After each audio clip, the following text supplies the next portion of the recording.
جب دل میں برا خیال ہو تو قرآن کہتا ہے وَحُصِّلَ مَا فِي الصُّدُورِ، سارے دل کی باتوں کو کھول دیا جائے گا، نکال دیا جائے گا، کوئی چیز چھپی ہوئی نہیں رہے گی، باقی کیا چیز باقی رہے گی؟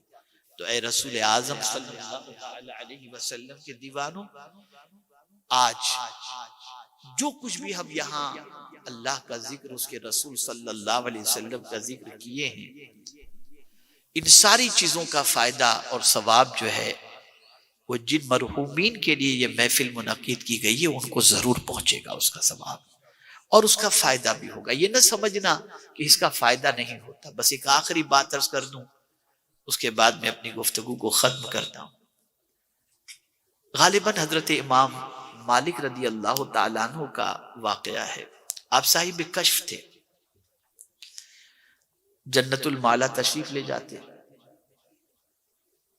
امام احمد ابن حنبل کا واقعہ غالباً۔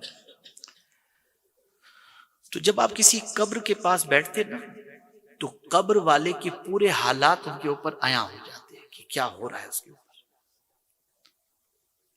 آپ ایک قبر کے پاس بیٹھے، ایک قبرستان تشریف، جنت المعلا تشریف لے گئے، تو آپ نے دیکھا کہ وہاں جتنے مومنین ہیں نا سب کی قبریں انوار سے چمک رہی ہیں، ان کی قبروں میں نور ہی نور ہے، نور ہی نور ہے، اور سب قبر والوں کے چہرے بالکل خوشی سے جو ہے ٹم ٹم یعنی تل ملا رہے ہیں، ایک دم بالکل خوشی سے ان کے چہرے چمک رہے ہیں، ایک دم بالکل عجیب ان کی کیفیت ہے۔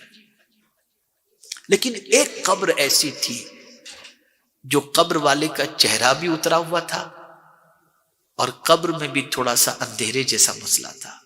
بس انہوں نے فوراً قبر والے سے پوچھا کیا بات ہے؟ میں تیری قبر میں رونق نہیں دیکھ رہا ہوں اور تیرے چہرے پر رونق نہیں دیکھ رہا ہوں۔ اب اس شخص نے جو جواب دیا سنیے، وہ کہتا ہے حضور میں تقریباً 50 سال کی عمر کراس کر چکا، اس کے بعد اللہ نے مجھے ایک بیٹا عطا فرمایا، قدرت نے مجھے بے پناہ دولت عطا فرمائی، مکے کے اندر میں رہتا ہوں، کوئی دولت میں میرے پاس کمی نہیں، بیٹا جوان ہونے تک میں بوڑھا ہو گیا اور بیٹے کے لیے میں نے بہت ساری دولت چھوڑی، اور جیسے بیٹا جوان ہوا 15-16 سال کا ہوا میری موت ہو گئی اور میں آج قبر کے اندر موجود ہوں۔ دولت کی کثرت کی بنیاد پر میرے بیٹے کو سنگت اچھی نہیں ملی اور میرا بیٹا ان دوستوں کے ساتھ، اور دوست لوگ اس کے پیسے کی وجہ سے اس کے ساتھ لگ گئے، اور پھر میرا بیٹا اب مجھے بھی بھول چکا ہے اور نیکیوں کو بھی بھول چکا ہے، مکے میں رہ کر جلدی سے طواف کعبہ کے لیے بھی نہیں آتا۔ بس انہوں نے سنا اور فرمایا تیرا پتہ کیا ہے، تیرے بیٹا کہاں رہتا ہے، پتہ بتایا، گئے وہاں سے، دیکھا تو بیٹا بالکل ایک دم مست موجود ہے، سلام کیا انہوں نے اور فرمایا کہ کیا حال ہے؟ کہا بہت اچھا ہے، مالک کا بہت کرم ہے۔ کہا اتنی چھوٹی سی عمر میں اتنی ساری دولت؟ کہا میرے ابا کا اللہ بھلا کرے، چھوڑ کر وہ اس دنیا سے چلے گئے، میری محنت کا کچھ نہیں، میرے باپ کا دیا ہوا سب کچھ ہے۔ تجھے معلوم بھی ہے، وہ بزرگ فرمایا تجھے معلوم بھی ہے کہ تیرے باپ کی قبر میں کیا پوزیشن ہے؟ کہا نہیں۔ کہا میں نے دیکھا ہے تیرے باپ کی قبر میں اندھیرا ہے، سب قبر والوں کو تحفہ پہنچ رہا ہے لیکن تیرے باپ کی قبر میں کوئی تحفہ نہیں جا رہا، تیرے باپ کا چہرہ اترا ہوا ہے۔ بس اس کی آنکھوں سے آنسو جاری ہو گئے۔ کہا حضور ایسا کیوں؟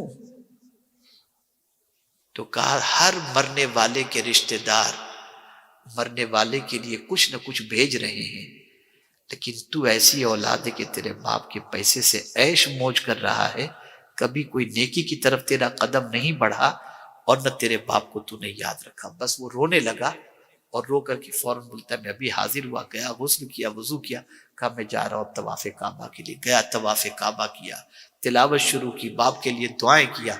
کچھ دنوں کے بعد حضرت امام مالک یا امام احمد ابن حنبل جو بھی بزرگ تھے وہ گئے اس شخص کی قبر پر، دیکھا تو اس کی قبر نور سے بھری،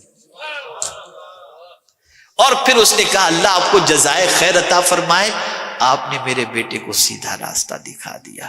تو ہم دولت میں اتنا ڈوب جاتے، بیٹے کے لیے بنگلہ ہو، بیٹے کے لیے گاڑی ہو، بیٹے کے لیے بینک بیلنس ہو، سب کچھ ہم سوچتے ہیں۔ کبھی ہم نے یہ سوچا کہ ہمارا بیٹا دین کے راستے پر بھی چلے تاکہ اس کی نیکیوں کا فائدہ بھی ہمیں قبر میں پہنچے؟ ہم یہ نہیں سوچتے۔ کیوں؟ اس لیے کہ خود ہی نہیں چلتے تو بیٹے کے بارے میں کیا سوچیں؟ تو میری گزارش ہے، زندگی بدلو۔ پہلے ایسا تھا کہ گناہوں کی دنیا جو ہے وہ مغربی ممالک اور یورپین کنٹریز کو کہا جاتا تھا کہ وہ گناہوں کی دنیا ہے، اور یہاں اب دبئی میں تو گناہ کتنے ہوتے اور کیا ہوتے میں نہیں جانتا، اور نہ میں آپ کو بتانا نہیں چاہتا، آپ سب مجھ سے زیادہ واقف ہیں۔ بچو اور یہ عقیدہ رکھو کہ قبر سے اٹھائے جائیں گے، اور ایک ایک عمل کا جواب اللہ کو دینا ہے، وہ پوچھے گا، اور اس کا پوچھنے کا معاملہ سامنے رکھو، اور اس کے بعد اپنی زندگی گزارنے کی کوشش کرو۔ انشاءاللہ اس طریقے سے زندگی گزرے گی، اس کے تصور کے ساتھ، اس کے ڈر سے، دنیا بھی بہتر ہوگی، قبر بھی بہتر ہوگی، اور محشر بھی انشاءاللہ العظیم ہمارے لیے بہتر ہو جائے گی۔